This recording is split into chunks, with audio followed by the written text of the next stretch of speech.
آج ہر ایمان والا، ہر مسلم یہ سمجھتا ہے کہ میں جنت میں چلا جاؤں گا۔ تو کیا جنت میں جانے کے لیے کرنا کچھ نہیں پڑے گا؟ جنت میں جانا کوئی آسان کام ہے؟ جنت میں جانے کی جو شرط ہے وہ ہدایت ہے، اور ہدایت صرف متقین کو ملتی ہے، ہدایت تقوی والوں کو ملتی ہے۔ اگر تقوی نہیں ہے تو ہدایت نہیں ہے، اور ہدایت نہیں ہے تو جنت کیسے مل جائے گی؟ آئے دیکھتے ہیں ہم قرآن مجید کی سورۃ البقرہ میں کیا ارشاد فرمایا۔ اللہ سبحانہ و تعالیٰ فرماتا ہے ذالک الکتاب لا ریب فیہ ھدی للمتقین، یہ وہ کتاب ہے جس میں شک کی گنجائش نہیں ہے، ہدایت ہے تقوی والوں کے لیے، وہ لوگ جو متقین ہیں ان کے لیے ہدایت ہے۔ یہ ایسی آیات قرآن مجید میں بھری پڑی ہیں۔ اب مزید کچھ آیات کا جائزہ لیتے ہیں۔ سورہ زمر 39 کی آیت نمبر 57 میں ارشاد فرمایا او تقول لو ان اللہ ہدانی لکنت من المتقین، یا وہ یہ کہے گا کہ اگر اللہ نے مجھے ہدایت دی ہوتی تو میں تقوی والوں میں شامل ہو جاتا۔ یعنی یہ اس وقت کی بات ہے کہ جب قیامت اچانک قائم ہوگی، ایک بندہ جس نے تقوی پر زندگی نہیں گزاری ہوگی، پرہیزگاری والی زندگی نہیں گزاری ہوگی، تو وہ کہے گا کاش کہ میں اگر متقین میں شامل ہو جاتا تو مجھے ہدایت مل جاتی، یا اگر میں ہدایت والا ہوتا تو میں تقوی والے لوگوں میں شامل ہو جاتا۔ تو ہدایت اور تقوی یہ دونوں لازم و ملزوم ہیں۔ اگر ایک چیز نہیں ہے تو دوسری خود بخود غائب ہو جاتی ہے۔ تقوی کے لیے ہدایت ضروری ہے اور ہدایت کے لیے تقوی ضروری ہے۔ پھر ہم دیکھتے ہیں سورہ مائدہ 5 کی آیت نمبر 108 میں اللہ سبحانہ و تعالیٰ نے کیا ارشاد فرمایا وَاتَّقُوا اللَّهَ وَاسْمَعُوا، اور اللہ سے ڈرتے رہو اور سنو، غور سے سنو۔ وَاللَّهُ لَا يَهْدِي الْقَوْمَ الْفَاسِقِينَ، اللہ فاسقین کو ہدایت نہیں دیتا۔ دیکھیں فسق و فجور تقوی کا ضد ہے۔ فاسق نافرمان جو اللہ کی نافرمانی کرتا ہے وہ تقوی والا نہیں ہو سکتا۔ تو جب وہ تقوی والا نہیں ہو سکتا تو اللہ فرماتا ہے کہ اللہ جو ہے وہ فاسقین کو ہدایت نہیں دیتا۔ تو اللہ سے ڈرتے رہو۔ اگر اللہ سے ڈرتے رہو گے اور غور سے سنو گے تو پھر اللہ ہدایت دے گا، اور جب اللہ سے ڈرو گے تو متقین میں شامل ہو جاؤ گے۔ تو ہمیں اگر ہدایت لینی ہے تو ہمیں تقوی اختیار کرنا ہوگا اور اللہ کی آیات کو غور سے سننا ہوگا۔ مزید ایک اور آیت ہم دیکھتے ہیں سورہ طلاق 65 کی آیت نمبر 2،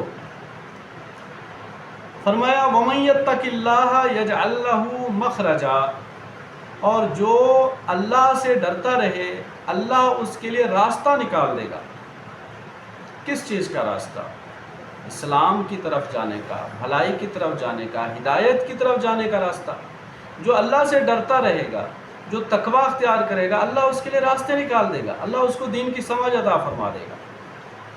تو اگر ہدایت لینی ہے تو پھر تقوی والی زندگی اختیار کرنی ہوگی۔ اس جو ہمارا تقوی کا موضوع ہے ہدایت کے لیے، اس کی مزید تائید سورہ محمد 47 کی آیت نمبر 17 سے ہوتی ہے۔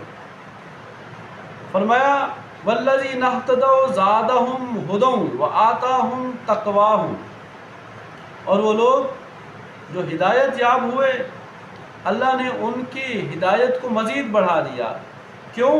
وَآتَاهُمْ تَقْوَاهُمْ، اور ان کو تقوی عطا فرما دیا۔ یعنی تقوی سے ہدایت بڑھ جاتی ہے۔ اگر ہدایت بڑھانی ہے، ہدایت کو مزید اس کا درجہ، اس کا مقام بلند کرنا ہے، تو پھر ہمیں تقوی اختیار کرنا ہوگا، پرہیزگاری اختیار کرنی ہوگی، اللہ سے ڈرنے والا بننا ہوگا۔ قرآن مجید کے علاوہ احادیث میں بھی تقوی کی بڑی فضیلتیں بیان ہوئی ہیں۔ قرآن مجید میں بہت ساری آیات ہیں جس میں تقوی والے لوگوں سے جنت کے وعدے کیے گئے ہیں۔ ایک دفعہ نبی علیہ الصلوۃ والسلام نے ابو ہریرہ رضی اللہ تعالی عنہ سے فرمایا، کیا فرمایا؟ التقوی ہاہنا، اشارہ فرمایا سینے کی طرف، 3 دفعہ اشارہ فرمایا التقوی ہاہنا، اے ابو ہریرہ تقوی تو یہاں ہے، دل میں ہے۔ تو تقوی کا مقام جو ہے وہ دل ہے، یعنی دل میں اللہ کا کتنا خوف ہے، اللہ کا ڈر کیا ہے، تو یہ تقوی ہے۔ تقوی اگر دل میں ہوگا تو اسی صورت میں اچھے اعمال ظاہر ہوں گے۔ اگر تقویٰ نہیں ہے تو اعمال کا اظہار بھی نہیں ہوگا، اچھے اعمال نہیں ہوں گے، برے اعمال ہوں گے۔ کیونکہ بخاری کی حدیث نمبر 1 میں نبی علیہ الصلوۃ والسلام نے ارشاد فرمایا انما الاعمال بالنیات، بڑی مشہور حدیث ہے، فرمایا اعمال کا دار و مدار نیتوں پر ہے، جیسی نیت ہوگی ویسے اعمال ہوں گے۔ آپ کی اگر نیت نماز پڑھنے کی ہے تو نماز پڑھیں گے، اگر نیت ہی نہیں ہے تو کیسے نماز پڑھیں گے؟ اگر آپ کی نیت برے عمل کرنے کی ہے تو ظاہر ہے آپ برا عمل کریں گے، کوئی اچھا عمل تو نہیں کریں گے۔ اس لیے نیتوں کو ٹھیک کرنا، جب نیت ٹھیک ہو جائے گی، دل پاک ہو جائے گا تو دل میں تقویٰ ٹھہرے گا، اللہ کا خوف آئے گا، اللہ کا خوف آئے گا تو پھر ہدایت ملے گی، اور اگر ہدایت مل گئی تو پھر دنیا بھی اچھی ہو جائے گی اور آخرت تو ضرور انشاءاللہ اچھی ہوگی، آخرت میں جنت ملے گی۔ تو جنت میں جانا ہے اور جہنم سے بچنا ہے تو اے ایمان والو تقویٰ والی زندگی اختیار کرو۔ تقویٰ کے بغیر ہدایت نہیں ملتی، اور ہدایت کے بغیر جنت کا ملنا جو ہے محال ہے۔ اللہ ہم سب کو تقویٰ والی زندگی عطا فرمائے۔ اقول قولی ھذا استغفر اللہ استغفر اللہ استغفر اللہ۔